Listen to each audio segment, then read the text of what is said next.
회장님께서 평소에 보훈 향후 정책 선진화와 사회 대통합, 평화 통일에 관해서 말씀을 하셨는데 좀 저도 약간 좀 이해하기가 어렵거든요. 네. 이 부분의 어떤 상관관계에 대해서 말씀해 주시면 많은 도움이 될 것 같습니다.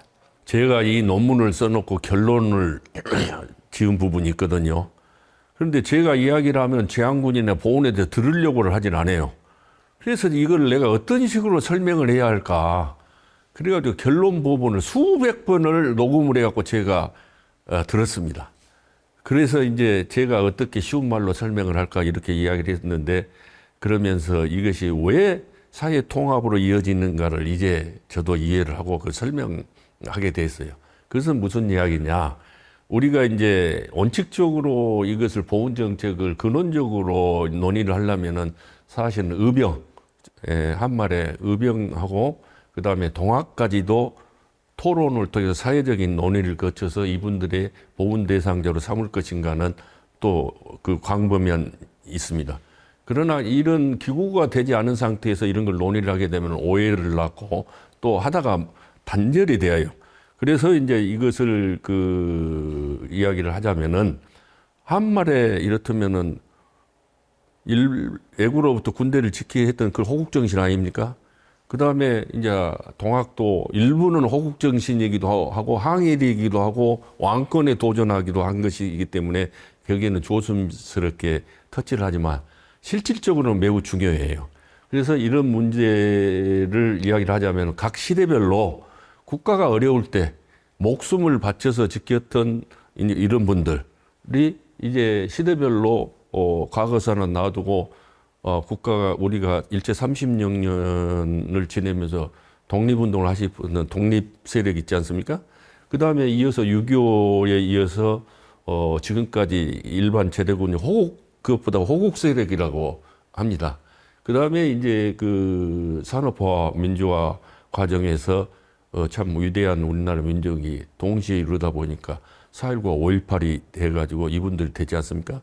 그러면 다 이분들은 총을 들고 국가를 위해서 헌신하거나 민주주의를 위해서 이렇다면 국민의 삶을 향상시키기 위해서 그 민주화 운동을 하면서 희생되었던 것에 대해서는 국가가 인정한 소위 이야기하면은 보훈 대상자란 말입니다. 그럼에도 불구하고 이제 독립 그 호국 세력이 8개 단체고 민주화 보훈 단체가 2개인데 각 그 크게 나누자면 2개로 나올 텐데 그 단체들끼리도 미묘한 입장 차이가 있고 그래가지고 한 가족이면을 몰라요. 그러면 이런 일을 누가 한 가족이란 것을 인식을 시키고 서로 이해하고 화합하고 소통하고 단합할 수 있는 기회를 만들어주는 게 바로 보훈 정책입니다. 그것은 정부 기관도 있지만은 국회에서 법을 만들고 그런 기구를 만들어야 하는데 그 자체가 없어요.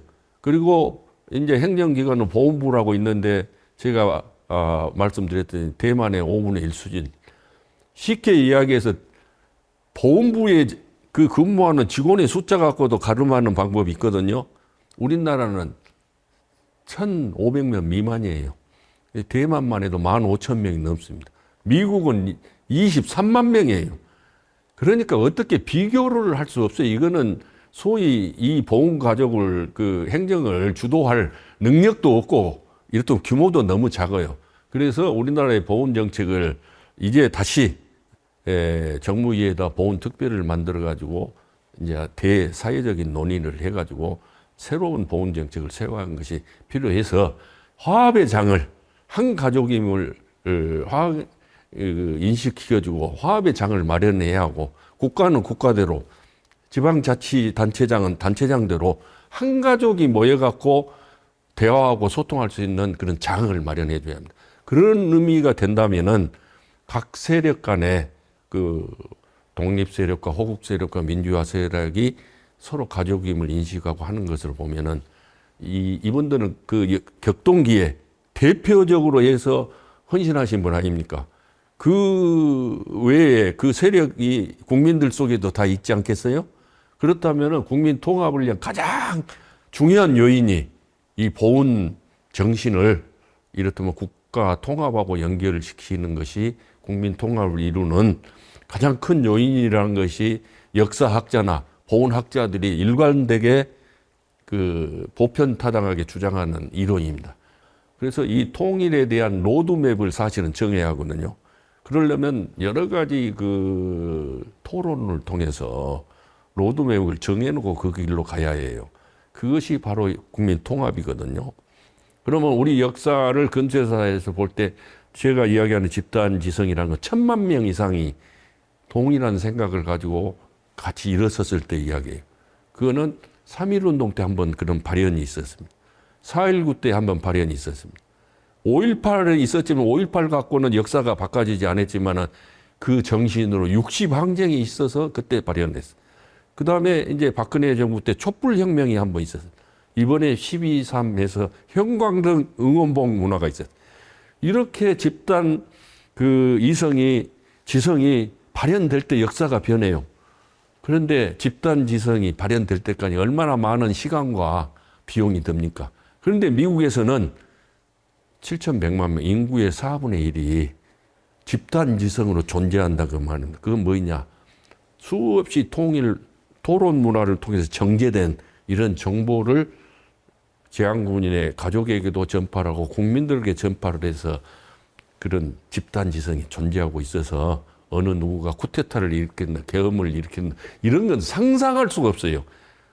그래서 이런 그 상시 존재한 집단 지성에 대한 가치와 존재를 관심을 갖고 논의를 해서 정말 우리 경제 수준에 맞는 올바른 보훈 정책을 세우는 것이 바로 사회 통합도 되고 이 통합된 힘으로 평화 통일로 나아갈 수 있다고 하는 것은 너무나 당연한 것인데 이런 공론화장이 없다는 것이 너무나 아쉽습니다. 그래서 이번을 계기로 해서 정말 그 공론화장이 이루어질 수 있는 계기가 됐으면 하는 그런 바람이 있습니다.